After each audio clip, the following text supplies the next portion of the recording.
Previously on the Death Saving Bros podcast.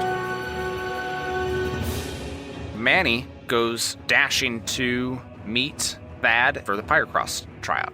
Whoa, did I make it in time? We're just about to get started. Acrea Rolta, the Pyrocross coach, comes walking out. All right, you ingrates. Pyrocross has some very specific rules. Thad and Manny, why don't you go ahead and get on the line, and then we'll take the skinny, blonde male human, and then the female drow. Let's get down, let's get dirty. And she tweets her whistle. Let's go. I'll post the roster in a couple days. Thad, Manny, why don't you go ahead and pick up the pennies for me and take those up to Shaq Hennessy's office. Kyrasta. You head on back to the Arcshine Tower. You are walking into the commissary, and you see tons of shelves. At the desk is seated a dwarf who has a streak of purple hair, who you know is Kyrasta. And you also see Milo and Dixon. Kyrasta sits up on his stool. Did Coach Rolta not wash these since last season? Thad has been wearing this one since last season. He has not taken it off. It's good luck. Milo and Dixon, apparently we're having a little bit of a hard time finding herbs and hors d'oeuvres, that's right. And I walk away. Remember, guys, we're a unit. Suck my unit. All of a sudden, you hear a grinding of gears. Everything on the shelves nearby just falls straight off the shelves. And then from the deep recesses of the warehouse come shooting 2 copies of herbs and hors d'oeuvres. I don't understand. Like, I'll buy you something from the commissary if you go down into the basement and check to see what's going on with the magic down there. I'm likely the guy who could fix it, potentially. So, yeah, I'll go check it out for you. You guys want to come with me? All right, teamy. Absolutely. No, but I'm curious.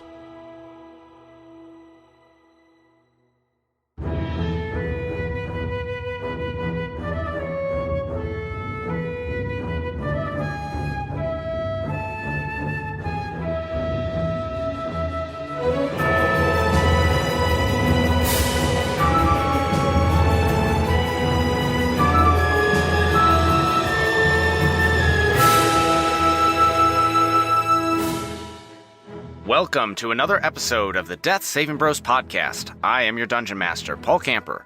With me today, I have Brad Renfro. Always knock on the refrigerator door before opening it in case there's a salad dressing.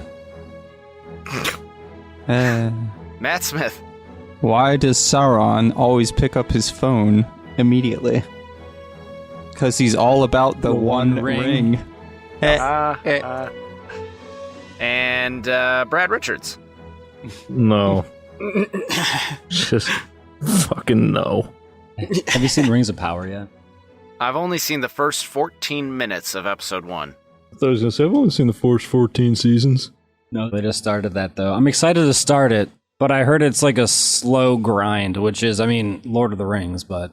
I already know that they have a female dwarf that doesn't just look exactly like male dwarves, beard and all, which, coward's choice. 0 out of 10. Can't watch it. Because the women aren't manly enough? They're supposed to look just straight up like a normal male dwarf. And this one has a bosom or something? And this one just looks like some short woman. Have you seen a picture? Yeah, there was like a promo picture from when they were doing like casting. Besides the squishy face. So what you're saying is this time, which has happened for the first time, you have seen a female dwarf and not become aroused. Yes. And last but not least, Ben Renfro. Hey, Paul. I'm, tuned in and turned on to be here. Roll it. Are you struggling for a segue from that? Have we actually stumped him? It's been, 104 episodes now? You know what else is really good when you get past their squishy face? Our fifth edition actual play Dungeons & Dragons podcast. Precisely. Thank you very much, B. Rich. We'll go with that one. So, we're going to go ahead and pick up with our 4th episode of Season 2.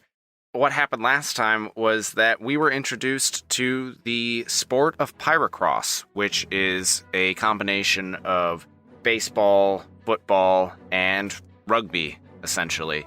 We learned about the mechanics of that. We got to see Thad, the Turtle, aka the Wall, played by Matt Smith.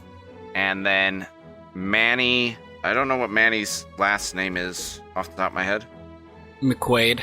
Manfred Manny McQuaid, aka the Ivory Alchemist, that is a Loxodon, played by Ben Renfro. They both were trying out as previous members of the Pyrocross team. And then the previous episode had seen Milo Yisithris? Is that right? Yes. Milo Yisithris. Milo Yisithris, played by Brad... Yisithris. Say it right. Yisithris, played by Brad Renfro. It's like, man. You come into my house, you get my wife's name right. And Milo is a Kender, and then Milo's also in class with Dixon, played by Brad Richards, who is a Topaz Dragonborn. Oh, fuck, I forgot I was a dragon. And they were in Adventuring Economics, where they learned how to cook on the road. Now, they all are in the commissary, is what we've been calling it, but again, still need to come up with a cooler name for that. Where they were talking to Kyrasta, when all of a sudden all of the magic that makes the commissary, aka Amazon warehouse, start failing and throwing stuff all over the place. So Kyrasta asked our adventurers to go down to the basement of the Arcthanium, which is the Arcshine library, and check out what is going on, what's causing everything to go haywire. So that's where we're picking up today. All four of you had agreed with Kyrasta to go down to the basement of the Arcthanium and check out what was going on, and he would offer you something from the commissary in return for your services. So you head down to the first floor of the Arcthanium, and as you're walking through the main atrium where you had your beginning of term speech, you can see that water fountain that has all of the symbols of the different Arcshine schools of magic houses. The water is spurting and bubbling, and it's not flowing the way that it should, and even the lights seem to be flickering a little bit. So you kind of pick up your feet, pick up the pace, and head over to the door that says basement. I open the door. And yell, "What the fuck is going on?" Continue. Continue Is going. there any Paul. response? There is no response. You just hear echoing back to you, going on, on, on. Why did you come in so metal? That was pretty good. Is it lit or is it like a dark basement? It's about to be lit. Hell yeah. Oh my god. It appears that the torches on the walls have gone out, but you can see a flickering red light at the bottom of a long staircase. Well, I'll just go ahead and use a cantrip, produce flame to catch them torches back up. Okay. So cantrips are simple enough that even though magic is unreliable in this day and age of Ralvaria, you are able to produce your flame, and you light up a 30-foot space around you, and then another 30 feet beyond that is dim light, and you proceed down the stairs. That's a lot better than what I have written down. Wait, question for you. Are we allowed to use cantrips free willingly? I was gonna say, as soon as you said that, I realized how weird it is, and if not for a little flavor for context, I could always have my little Toby friend just skip and dance around and go hug all the candles and they'll light. That would work too. I'd rather do that, but it does say for produce flame as a cantrip, it's a 10-foot radius light with 10-foot dim light.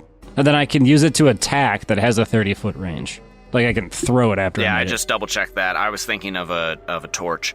But in response to your question, Ben, yes, we had agreed that anything cantrip can be cast without cost, but anything that requires a spell slot would require you to do your magical focus roll.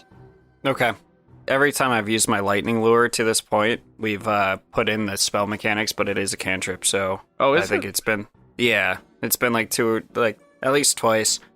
that I've used it, that we've used spell mechanics. So I just want to know for future references going forward. Okay. Yeah, I think I especially haven't failed yet with it, so it's okay. I ain't mad, but watch yourself. Yeah, we I don't think we had discussed it on the podcast, but I think we had discussed it when we were fashioning that mechanic that we would wind up allowing cantrips to proceed as normal. So at least we got to introduce the magical focus, but yeah, going forward, you should be fine.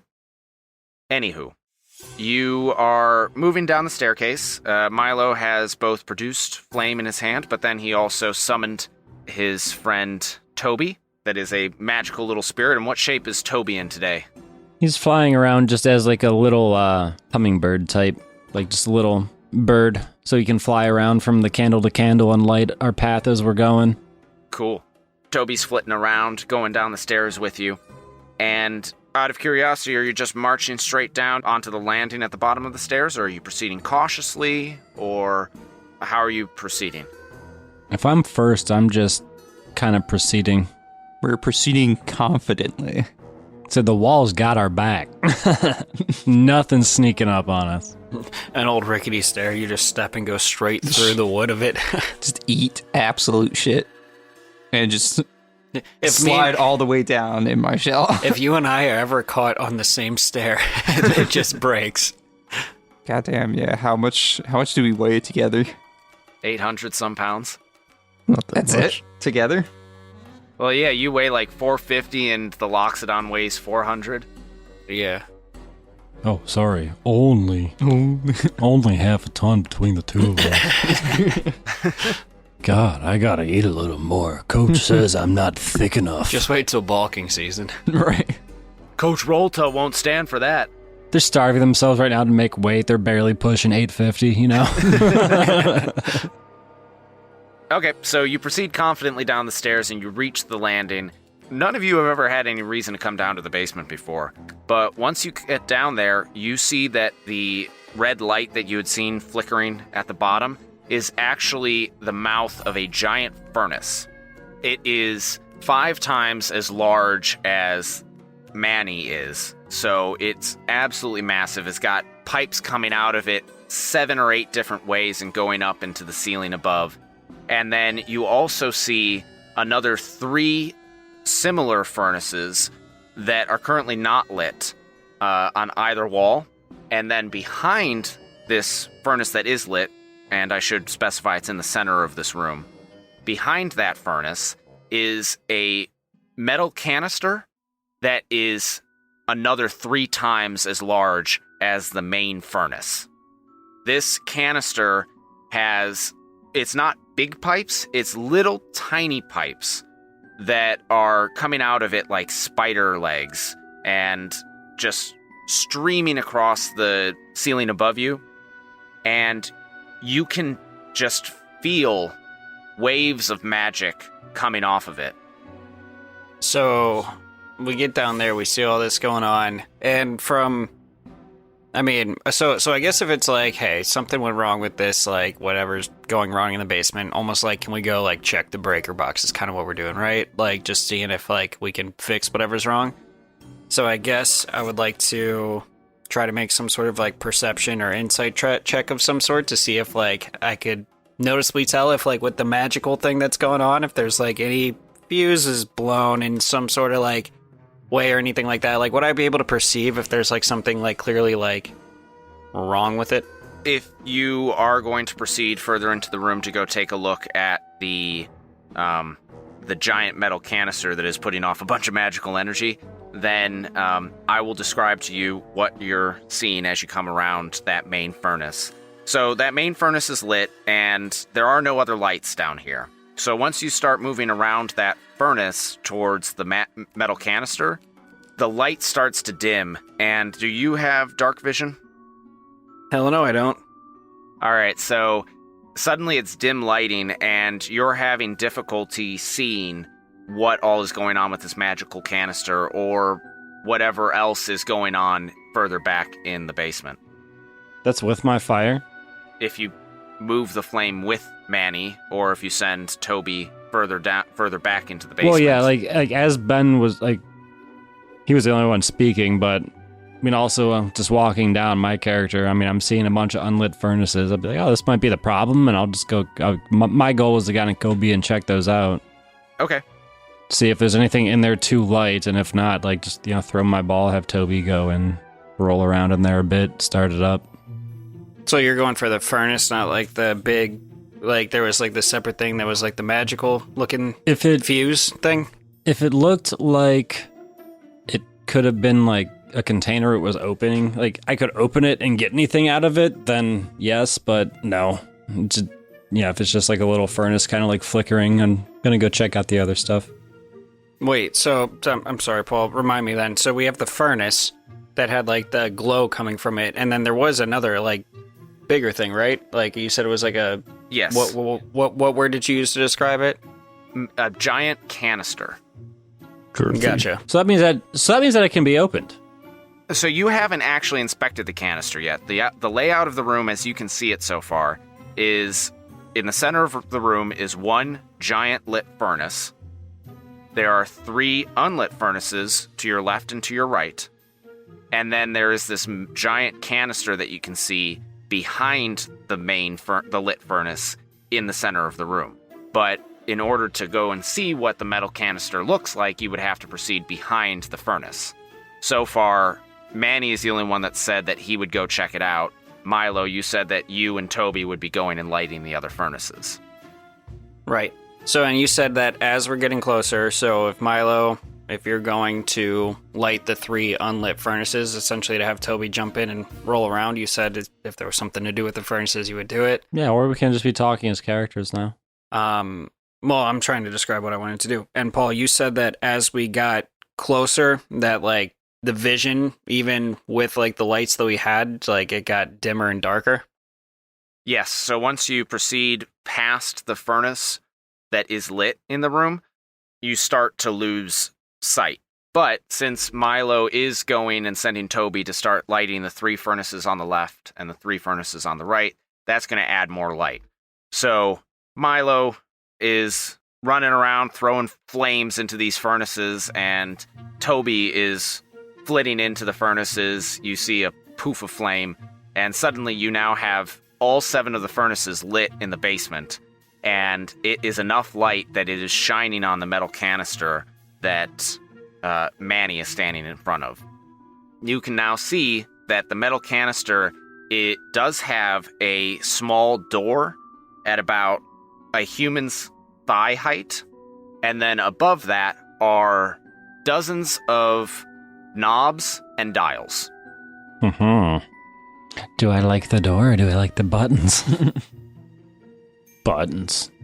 Well, I'm going to go over and I'm going to stare up at all the knobs and dials with just a slack jaw, because I have absolutely no fucking idea what I'm looking at. And I'm just going to put my hands on my hips and be like, yep. Yeah, well. Yep. What about you, Dixon? Yep. Yep. Yep. No, I'll just kind of gonna hang out in the back and watch these guys be. Mainly the wall just be a boob. It's a doozy. All right. Are there any like buttons that are like red and flashing? No, there are no flashing lights on this canister. And Manny, you had said that you want to make some sort of perception check. Yeah, so I just really wanted to, make sure I was inspecting like the canister, and now that there's like buttons and everything like that too that we're able to see, I guess I'm essentially inspecting it to see if, like, as somebody who is familiar with like magic and how magic should work and how to like mend items and make things magical and like infuse certain items with magical abilities, just to see if I'm able to pick up on like anything that I guess looks out of place, doesn't make sense, like anything. Like I just want to see how much I actually understand what I'm looking at. Yeah, go ahead and roll an Arcana check. 17. That's an excellent roll. You immediately recognize that this is a super, super high-tech surge. Okay. You can tell that's what it's supposed to be. You're not really sure how to fix it. It would take some time to try and discern what's going on. Okay. And since it is a surge, and like I recognize that it's a surge, I might not know how to fix it, but I guess do I recognize that like if something looks out of place with this surge, like it is broken? Then can I tell that it's like malfunctioning? Like, is it the surge that's the issue from what we're seeing as we get to the basement? Like, do I understand that? Yeah, you would understand that everything going on upstairs is magically delicious. magically operated. So there is something going on with the surge that is causing the magical items upstairs to fail. So you would need to take some time and just really focus on this canister. With a 17, you probably could figure out maybe something that's going on, but you would need to take at least like 10 minutes to focus on it. Gotcha. Well, okay, guys, so Wall, how's it, you keep focusing on the buttons. I can tell that you're, looks like, it's gonna be one of those days, you know? Okay. Are you making any sort of progress in what you're seeing? You know, I'm taking a look. It's gonna take a little bit to, you know, sort this one out. Okay. Well, why don't you keep focusing on that, Dixon? Are you gonna be able to help the Wall with anything? Can you assist him? Maybe you could see something Connect his brain cells? No, I cannot do that. Oh, goodness. Because, what I'm seeing here, guys, is that this is, this is a giant surge, like the ones that, very good. we use for our magic. And obviously there's something wrong, and this is controlling the magical items upstairs. I can take a look at it a little bit longer, but it's going to take me some time. So I'm not sure if, like, while I'm inspecting this for a few minutes, if, you guys feel free to keep me posted on if you're seeing or finding anything else that, might be of use. Need me to open this door here on this? You know what? Yeah. Open the door. Okay. I will open this door. Once you open the door, you see that there is space to step inside for a small person. And you can see from where you're just looking and glancing in that there are a bunch of glass canisters set into little nooks all around a circular sheath inside of this canister. Does that make sense? Yeah. Are, like, all the lights on? Are they flickering? Are they... There are no lights inside. You can just see from the light that is coming in from the furnaces that you had lit, and then also from your dark vision. Like, what are these glass canisters filled with? Can I just, like, see inside, or do I have to take one out? Yeah, you can go ahead and take one out. So... Well, can I just see inside without doing that? Like, do I know what they're filled with? No, you can't tell what they're filled with. Everything is capped with a piece of metal, and then you can see like a little bit of glass, but you can't tell what's in it because it is set into a nook. Okay, I'm going to take out 2 canisters, and I'm going to bring them out, and I'm going to show one to Manny and be like, hey, do you know what these are then? I found a bunch of these inside. Yes, I've studied these before. Of course I know what they are. Arcana check, right? So what's inside these? I'm like shaking it around. Yeah, you can make an Arcana check, and then I will describe what they are. They're explosives, so keep shaking them. 23. Jeez, 23, that's pretty darn good. You gotta remember, my character, although I'm on a sports team, has no strength or dexterity. He is very good with Arcana, though. So that's where I stand. Just so a big yes, fucking oaf. He's on the team because it looks good for his resume. You know how some teams they just want to show that the school wants to show the team has a high GPA. Like that's why I'm on the team. It's just to bring our overall GPA up. Sports team gives a shit about their GPA. Well, the sports teams itself doesn't, but the schools usually do. The schools for chumps. Brad, do Kender actually have dark vision? Wait, what, me? Yeah. I don't think so. Oh, okay. I thought they did, but yes. Now you do. no. I mean, I might, but I'm not seeing it specifically written on my character sheet. No, I can't find it either. So I take that back. You don't have dark vision. But you did pull out the canisters. You're looking at them now in the furnace light, and with Manny looking at them, you are seeing in one canister there is a feather, and in the other canister is a scale. And Manny recognizes that the feather is from a griffin, and the scale is from a dragon. So this looks like the magical items we got from those monsters. Yeah, and if you so in my alchemy class, one of the things that we were learning is how to make surges using these sort of items. So, initial thoughts is something along the lines of, hey, they might just be canisters back here, and this is possibly where some of the materials is stored for making the surges. So this isn't actually broken. No, there's definitely something wrong with this main surge. As far as, what's going on, I still needing a few more minutes to see if I can identify, but this is definitely like much larger than anything I've had to deal with before, so I'm not sure that I'd be able to necessarily fix it. Well, if this is just where we store things in, maybe there's another door on the actual furnace there that we just got to replace one of these scales. Is there a door on the furnace over there? There is the grate of the furnace that is giving off light. Nothing that looks like I can plug a canister in anywhere? No, not in the furnace. Now, sorry, Paul, did you say coming off of, like, the main surge and whatever, there was, like, multiple lines and pipes and everything that was, like, leading away from it? Yes. Okay. I like your idea, Milo. So coming off of this main surge, it looks like there's numerous pipes and, like, lines. I think maybe if we all follow these individual lines to see if either the line looks broken or split or what's on the other ends of them, just to kind of see what are all the different components that are leading into this main surge. Maybe we could figure it out that way. Do you think we just need to make the fire bigger?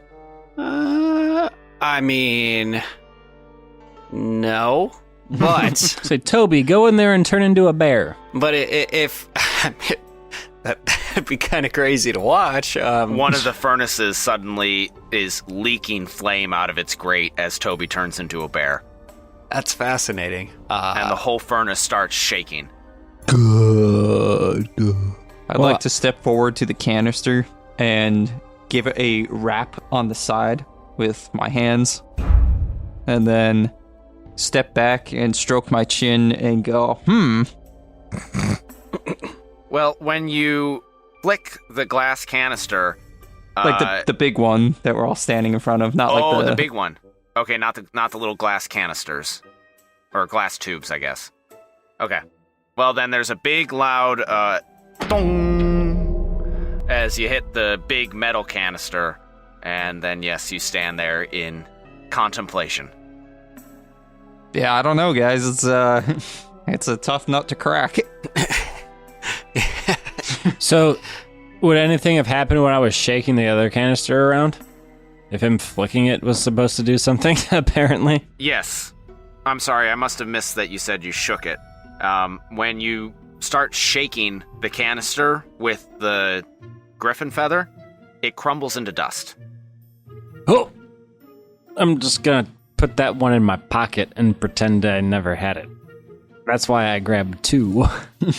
Milo, are you trying to hide the fact that... Absolutely. Okay, go ahead and roll a sleight of hand check to see if anybody notices. 10. Okay, what is everybody's passive perception? 12. 11. 11. Yeah, Manny, you notice, and Thad, you both notice that the canister with the griffin feather crumbles to dust, and Milo has just pocketed it. Yeah, but, fuck you, Dixon. You don't notice shit. Yeah, right. Dixon did say that he was just standing back watching Thad be a boob. That is true. All your attention was on Thad. My head snaps around, but my body doesn't. Just my head snaps around into the shell and snakes its way towards... How long is your neck? Don't ask questions you don't want to know the answer snakes to. its way towards the little kender here. And it's like, what the fuck was that?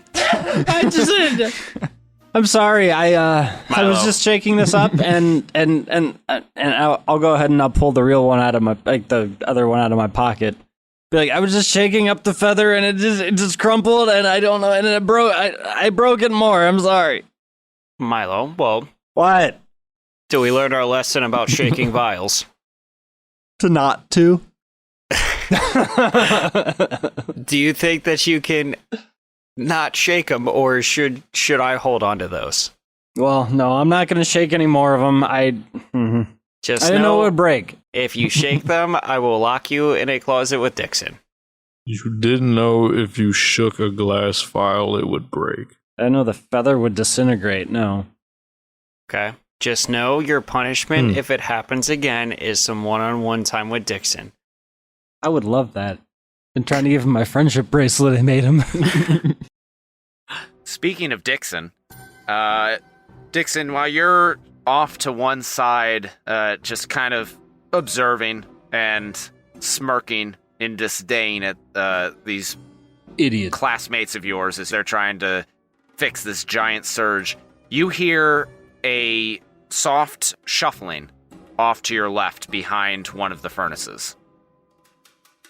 It's LMFAO. They're shuffling. Every day I'm shuffling. I want to find him and say, I'm sorry for party rocking. Sorry for party rocking. So it's a shuffling to my left? Yes, behind one of the furnaces.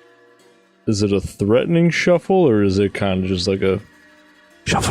If you heard a shuffle, would you be threatened? It depends.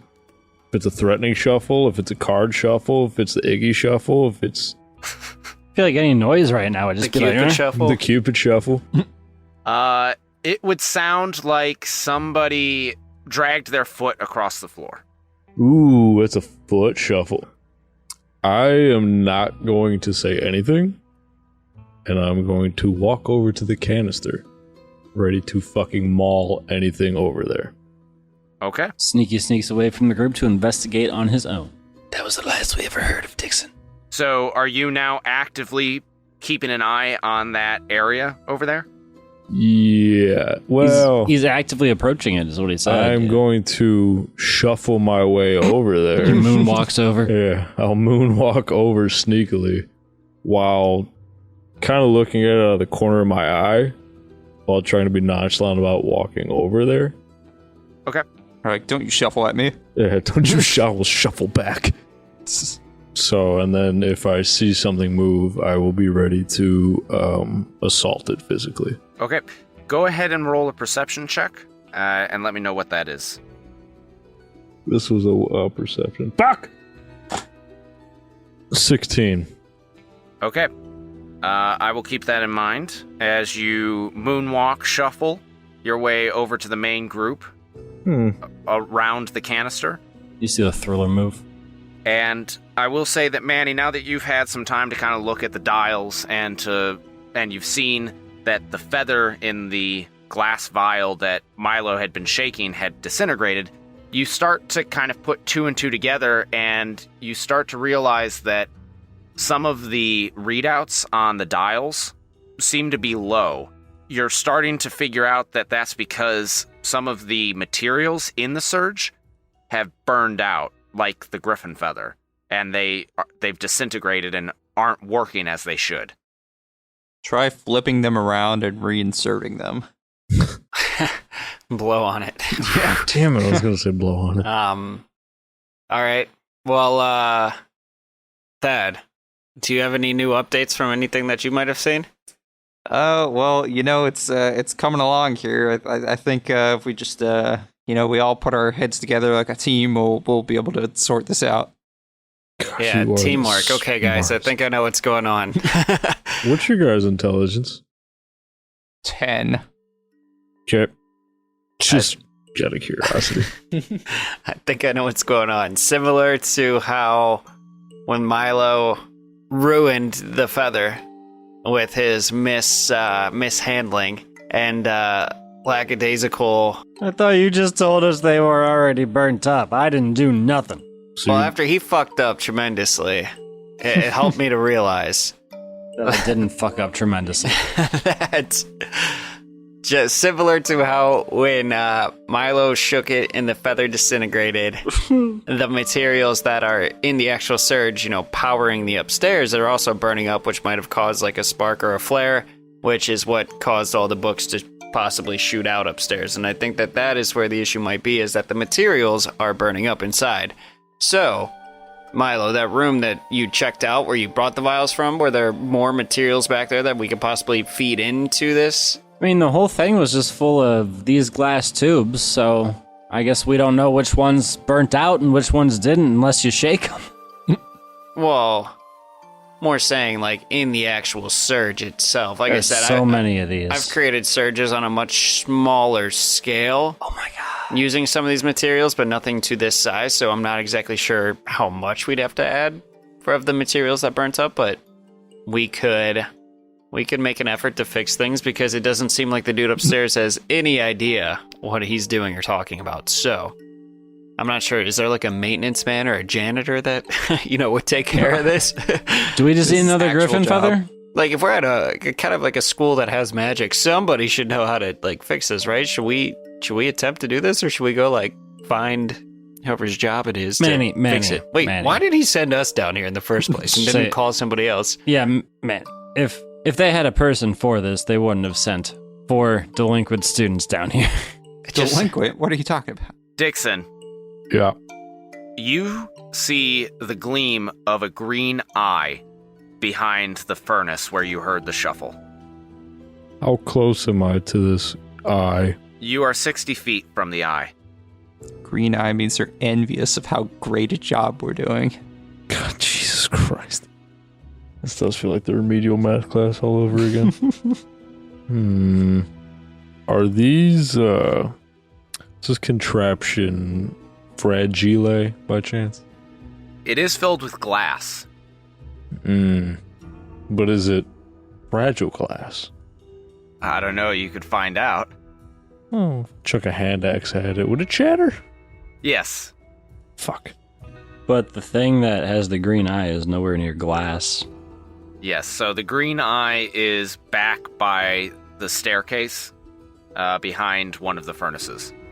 And say it's all metal over there. He's running away from us. I want to dash at it. How far can you dash? 60 feet? Yeah. God, I miss fucking Ambionitis is fucking 60 feet regularly. That's awesome. You just straight up to it and you're just like, I just want Right to in its stare at face. it right in its green eye. You dash directly at it, and before the thing has an opportunity to react, you are suddenly upon it, and you see that it is a humanoid-shaped creature, but it has claws coming out of its hands and its feet. It is extremely muscled and covered in rotting flesh with pointy teeth and a single green eye. It cowers before you and hisses like a cat that has just been startled. yeah, this giant ass dragonborn just sprints 60 feet through the dark faster than you have a chance to move. Did I surprise it? You did, but your dash action is your full action. The only thing you have left to use is a bonus action. Damn. Introduce yourself cordially. Scream at him. Yeah. My name's Six Insider. Does everybody hear the hiss? Like, are we alert to something going on from just hearing the stomping of a large dragonboard running, first of all? I'd say he's probably pretty quick despite what he says. And we're all just pretty preoccupied by fumbling with the glass canisters. Anybody who is that big and weighs as much as he does, I'm sure you'd hear him running. He's not like you guys. He's still pretty big. Yeah, I was gonna say I'm not small. You all do hear the hiss, though. We all hear the hiss? Yes. That makes this fun. Then let's go ahead and roll initiative.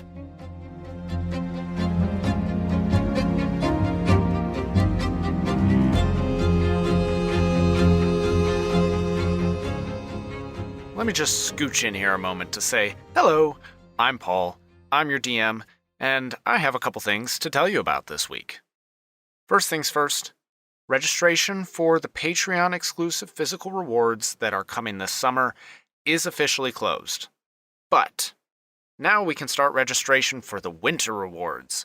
So, if you would like exclusive podcast merchandise, head over to patreon.com/deathsavingbros and become a supporter at the $25 tier for at least 3 months between now and December of 2023.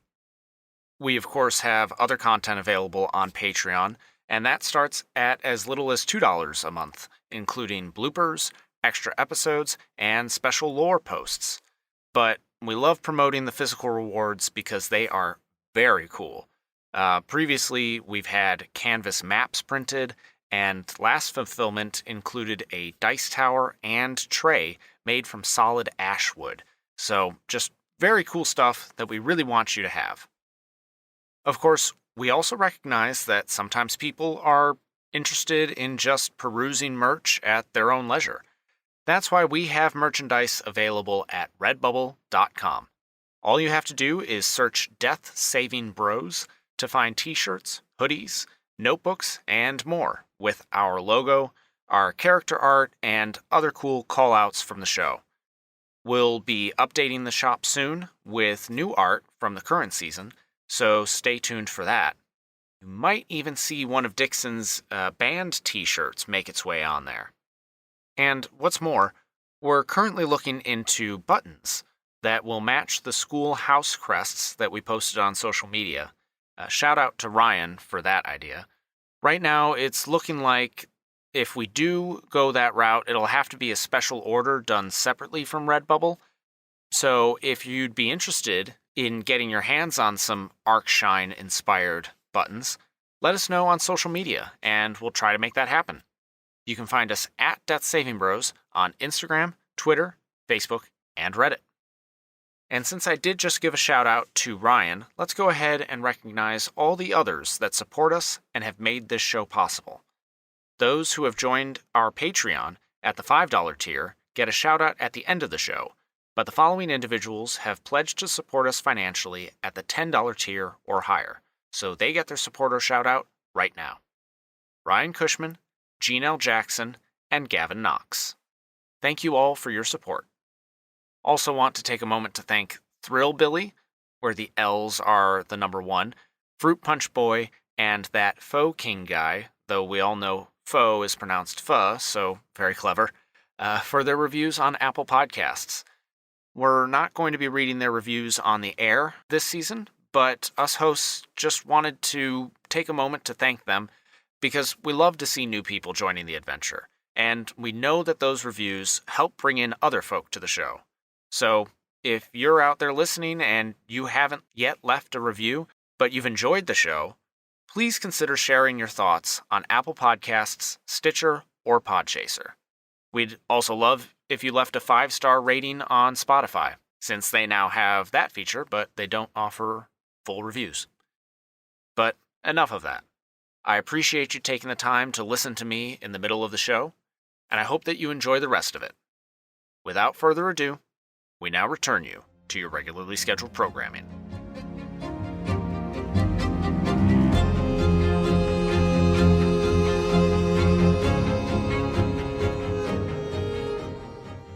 Eight. 7. 19. It's unfortunate because my first move was going to be to teleport everybody closer. 5. Wait, My specialty is 7. mobility. I have a +3 initiative? What? I've never had it that high. Wow. Okay, so everybody except Thad rolled below 10. Awesome. Thad, you go first. I'd like to move 30 feet in its general direction. And I also want to move, if possible, so that Dixon isn't immediately in between me and whatever it is. Okay, then what you could do is you could go to your right and get behind the furnaces so that you are now in line with this creature, and it would be approximately 30 feet away from you, and you'd just be at, like, right angles with Dixon. And then I'd like to draw my piece and aim it with it tilted sideways and be like, "Freeze, sucker." And then you want to pull out your gun How do I turn my other piece sideways? with a quick flick and with a quick flick of the wrist. Okay. So you just say freeze and point your pistol at it, and the thing hisses at you and goes, "What do you want?" Oh, it talks. That's unfortunate. And then Manny, you're up. And then I shoot him 3 times. No. I mean, we never heard this thing was hostile, right? Like we just Yeah, he could be the janitor. Yeah. So he says, "What do you want?" Right? Yes. Cool. And can I see this like weird fleshy figure yet, or am I not in like a line of sight or close enough to like make out what he actually looks like? You can see that there's something there, but again, because it's behind the furnace and from where Dixon had started, you could only see like the gleam of the light against its eye. You can more or less just see like the gleam of the eye and then a silhouette. Gotcha. Well, I guess I'd also like to, take my full movement of 30 feet to get myself into a closer position to see him. And as he says what he wants, are you, do you work here? Do you work for the school? This is a very good line of questioning. Are you the janitor? No, I don't work here. Well, And that's good. We're down here to fix the magic. So who are you then? The magic is good. It tastes good. Yeah. It is broken. What? Did you drink it? No, I did not drink it. Did Okay. you eat it? No. What do you mean it tastes good? Did you butt chug it? Can't you feel it? Can't you taste it? He definitely butt chugged it. Yeah, well, okay. We can feel it like in the air, yes, Tonight? because there's magic. oh Lord. There's magic around us. But did you do anything to the big surge that we're seeing here No. that could have caused it to malfunction? No. So what are you doing here? Give me a persuasion check. Is this all while I'm literally right on it staring at it? Yeah, I mean, it's taken like a step or two backwards, but you've kind of cornered it. There is a wall behind it. A wall? So is this thing essentially just down here huffing furnace fumes magically? It's all hopped up on Magic Surge. Is that what this is about to be? The roll was a 14. Okay. The thing inches its way along the wall, away from Dixon and towards Thad. So clearly it's not trying to get away, it's just trying to get out from underneath Dixon. And it says, "I watch. I wait. I enjoy the magic." What the fuck does Okay. that even mean? Out of character question or out of game question. When would I know if when magic happens, this surge kind of, as Matt said, when magic is used, does fumes and stuff happen that I guess would fill the room? Would I know that from working with smaller surges in the past? When he says, "I watch, I wait, and I feel the magic," is anytime something magical happens, this larger surge releases some fume into the air that this creature is enjoying? No. Not in any discernible way. As the creature is shifting along the wall and as you've moved forward, you, based on the Arcana checks that you've already made, you recognize that this thing is what's called a Nothic. And a Nothic is a cursed wizard that just fucked up magic and has been consumed by it and twisted by it. And they're drawn to places of power, not because of any discernible reason, but just because they are so drawn to magical auras. So is he just views as a rodent that we found in here? Yeah, basically. But So he's a magical crackhead. But I don't think he's really doesn't seem like he's really that much of a threat, and it doesn't seem like he really fucked up the magic here. But is he like, if these, little glass canisters with the, the stuff inside them are like depleted, basically, is he like draining them of magic? Yeah, is that what you're doing, you little shit? There's one way we can figure this out. We can just like take him away from here and see if it continues to happen. Or we can kill him. But it's not really how I roll. So, Thad asked his question aloud. Manny, did you ask that question aloud to the others? Yeah, I did. Okay. The Nothic is beginning to respond, "No, it wasn't me. I didn't do it." And then you say, "Okay, we could just take him away or kill him." And the Nothic goes, and it turns its eye on you, and it is going to try and rot you with its gaze. And I need you to make a Constitution saving throw. Rot me with his gaze. 23.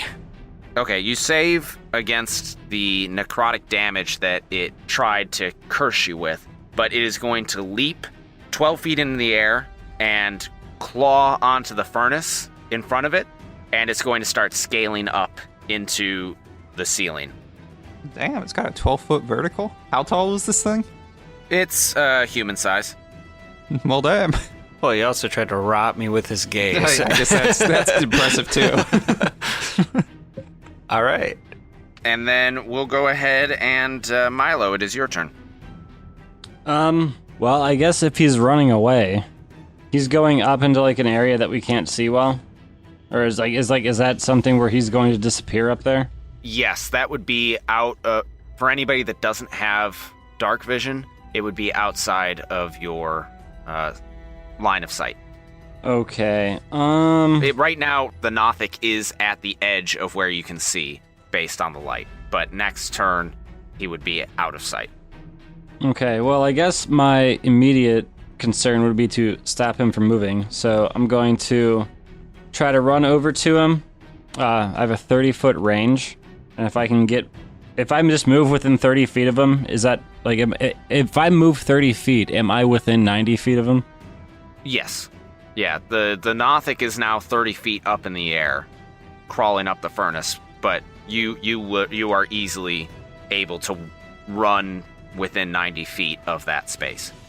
Okay, so I'll be like, "Oh, you can't get away from us until we get more questions answered," and I'm gonna pull out a charge from my pocket, or surge, and I'm going to use a level 1 spell to use Entangle.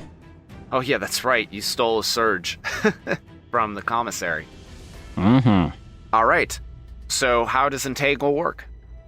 It's a strength saving throw or he's restrained. Basically, weeds and vines sprout out in a 20-foot radius area, and it's considered difficult terrain. And the strength save DC is a 8 plus proficiency. Plus your spellcasting modifier. I feel like it was a little different for me, but it's a 14, I think. The Nothic rolled a 15. Plus 2. Okay. Well, it became very difficult terrain. And then what I can do immediately after me, I guess I'm in a good position where I can see him and attack him. Is there anybody around me that isn't? Or are we all kind of in a good line of sight? You're all in a good line of sight. It's straight up for all of you, essentially. Okay. Well, I guess at that point, the only other thing that I can do with my turn is, after my turn, Toby can take a turn to shoot a flame seed at him. It's a ranged weapon attack. My spell attack modifier to hit. Range 60 feet, one target I can see. So he'll take a little sploop at him. Okay. Natural 20. Ooh, nice. So you will then roll damage dice twice and add your modifier once. Attack is it's 1d6 plus proficiency bonus fire damage. So that was a bad one. Proficiency bonus. So it's a 3 and a 7. So 10 damage. Well, hold on a second. You only add your modifier, that plus proficiency, you only add that once. So that's 8 damage. Okay. You deal 8 damage. The Nothic hisses down at Toby, and it brushes the flame off of its skin. And then Dixon, your turn. Take another dash action. And I just get right up on him again. How far is he away? Is he straight up, or did he? Straight up. What is he climbing up? Just like sheer metal? He's got claws, man. Spider-Man. How far up is he? 30 feet. Ew, that's kind of far. How far does my necrotic breath reach? Is that 15 feet? Yes. Do you have a 15-foot vertical? No. Is he still running away, or is he stationary? Oh, he's still trying to move away, but, because we're in turn order, he's staying 30 feet from you. Right. Okay. I will move in the direction of which he was going and kind of wait to see what happens, to see if he gets dropped, but I also want to stay with him. Okay. So you can see which way the pipe is going that he's climbing, and you kind of try and take a guess at which way he's going to go and position yourself under the appropriate pipe. Right. Perfect. Getting ready. If he does get within 15 feet of me, I want to breathe necrotic all up in that ass. Okay. Taking the ready action to breathe all up in that ass. I can't wait to use that. Baby, I want to take a bonus action and breathe all up in that ass. Thad, you're up next. All right. I would like to move to where I am 60 feet or less away from him.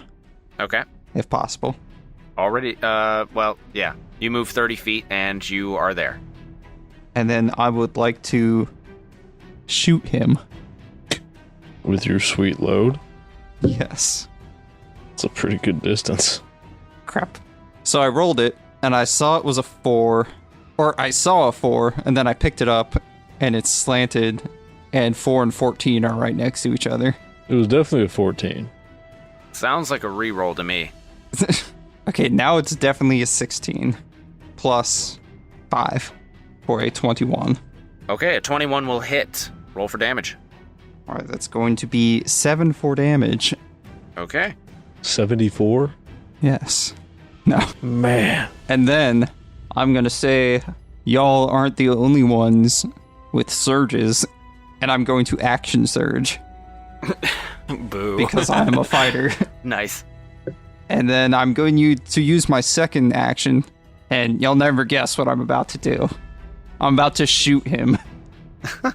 That one's going to be a 14. One turn kill. A 14 is going to miss.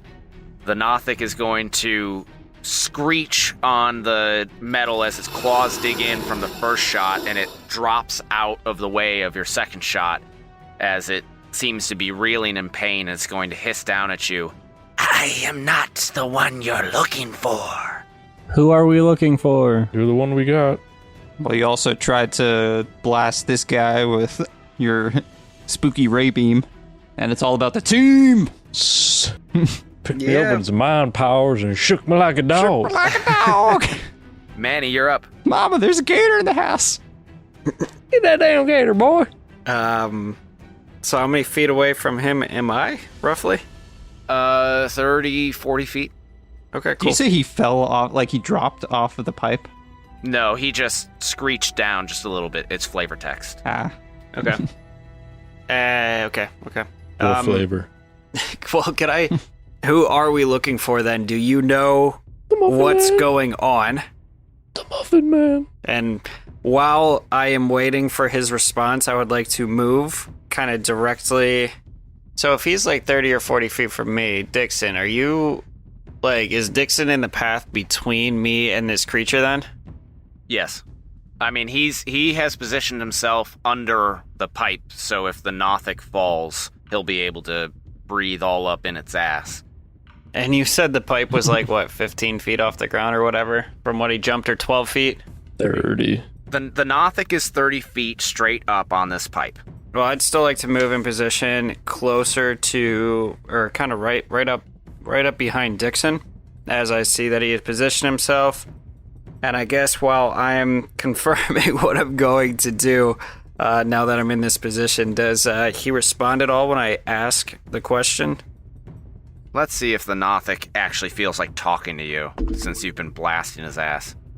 Blasting his ass? I haven't touched him. I was the only one who didn't draw a weapon at the beginning. I didn't draw a weapon. I just tried to catch him in some vines. I just wanted to look at him from 3 inches. Yeah, from 3 inches away from his face. The Nothic does respond and says, "Follow the pipes." Well, that's what I said. I said the same thing. I said we should have followed the pipes. That's what I said. I said follow the pipes. I said follow the pipes. Are you sure you're not the mechanic? Can we just... Well, regardless, I'd still like to murder him? to attack this dude because he tried to melt my brain. He was the one that initiated that with me. So, guess the only real thing of any decent range for attack that I have is a light crossbow. So, yeah, that's what I'm going to do. I'm just going to kind of run up behind Dixon, pull out this crossbow, and I'm going to try to shoot it in a way that's going to make him fall. I guess if I could specifically try to hit, like, I don't know, a hand or something where it's still going to cause the damage but also cause it to lose its grip, that's what I would ideally like to do. Usually, I would imagine if you get shot with a crossbow bolt, you might flinch a little bit and lose grip. That's what I'm hoping. Shoot it straight in the spine. Really go for it. Oh, goodness. Well, there's a reason Coach was thinking about benching me this season. I rolled a 2. And you shot me. Congratulations. Well, hold on. Remind me, too, with, like, range components, like... For example, a light crossbow has like a range of 80 to 320 or something. Is it like less than 80 feet is like normal roll, 80 to 320 is like disadvantage, and 320 plus is like not doable? Is that Correct. okay? So yeah, 2. Damn it. Yeah, you try to shoot this Nothic and it just goes sailing way wide. You don't even get close to it. Do I rattle the pipe elsewhere and it causes some shaking? No. That sucks. You fire it directly into the open door of that canister, and it just bounces around and hits every single glass vial in there. Everything is now shattered. It just goes sailing up into the upper reaches of the ceiling of this basement, and then the Nothic is going to leap out of the area where the vines are, and it's going to grab onto another pipe from one of the other furnaces, and it's going to scrabble away into the dark. And it is now out of sight. And aside from the scritching that you hear briefly as you're trying to locate it, suddenly it goes silent and you can't hear or see the Nothic anymore. And right at that moment, you hear footsteps coming down the stairs that lead up to the Arcthanium. Wait, so you said Nothics were like former wizards who were consumed by magic. Yes. So it was basically just a former student, probably. Who knows? Oh, it's that one motherfucker that went bananas and murdered all them kids down at that school. Or just some rando. Right, well... Yeah, I'm sure it's happened before. So either way, they're just viewed like, ah, shit, we found a mouse. Like, no one's gonna be like, what the fuck are you doing? When we're like, hey, yeah, we just found this guy in the basement and we just started blasting. So I started blasting. I mean, who knows? You haven't told anybody, and nobody has mentioned that there is a Nothic just chilling in the basement. Like, that's nothing that the students have passed down from generation to generation. Do we have a general idea just of Nothics in general? I guess anyone going to be upset that we did that? Like, or is it the same as if there was just some random magical critter living down here and we just It's like we caught a mouse. Yeah. You would generally understand that Nothics are more like rodents than they are like traditional zombies that you're hoping you can turn back into a human. Okay, cool. Fuck them. Well, you got away though, right? And Footsteps come down. Hello? Is that another one? as Milo calls out, the footsteps stop, and then you see feet slowly approaching through the archway, and that's where we're going to end this episode. We'll find out next time who has just come into the basement on the next episode of the Death Saving Bros podcast. Just feet? How do we see only feet? What are you, Quentin Tarantino? Onlyfeet.com. No ankles, just feet. It is accompanied by a person. There's a person attached, but like you're looking up, and based on the angle of the stairs, you see feet first. Did you just decide that we're all foot fetishists and that's all we notice? That's usually how stuff gets decided on our podcast. It just happened one time, and this is, all right, well, that's canon now. That's true. But no, you will find out next time who this person is that has joined you in the basement. Until then, we hope that all of you listeners enjoyed this episode. I, as your DM, hope that you players enjoyed this session. And, yeah, that's about all I got to say on that. If you want to hear more, head over to our Patreon at patreon.com/deathsavingbros to check out bloopers, conversational recaps, and extra episodes. If you would like to keep in touch with us, we are available on social media at Death Saving Bros on Instagram, Twitter, Facebook, and Reddit. I am personally available at HB Camper. I'm _B_red. Oh, sorry, I thought Paul was saying more. I thought it kind of sounded like he cut himself off. Dumbass. I'm at benfro15. I'm at bensaffuckingdumbass.com. I just message the Reddit telling me how We're big starting the website. Yeah, just message me on Reddit telling me how big of a dumbass Ben is. It's going to be a weekly picture of what we have that's an embarrassing picture of Ben uploaded. That sounds like not a fun website to me. I know that there's a few videos. There's a few floating around out there that I'm not so proud of. I wouldn't be either. I'd subscribe to it. I just saw you in a washcloth and that was it. You'd find me on the PlayStation Network as FATT-Smith. And to all those of you who are listening in your cars, in your homes, or wherever you may be, keep saving those death throws, and we'll see you on the next one.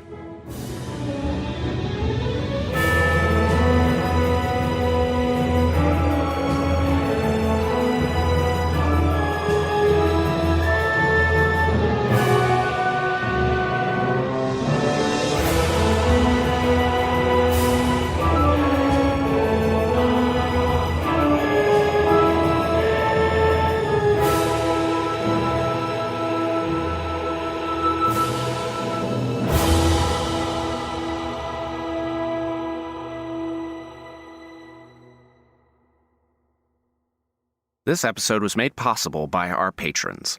The following individuals have pledged at the $5 tier. Tad Corsi. Thank you for your support. Some of the sounds and background music in this production are copyright material. The songs Something Amiss and The Specialist are copyright Will Savino and the Music D20 Project. The song Icewind Dale is by Ella Morana. These tracks are used with permission, all rights reserved.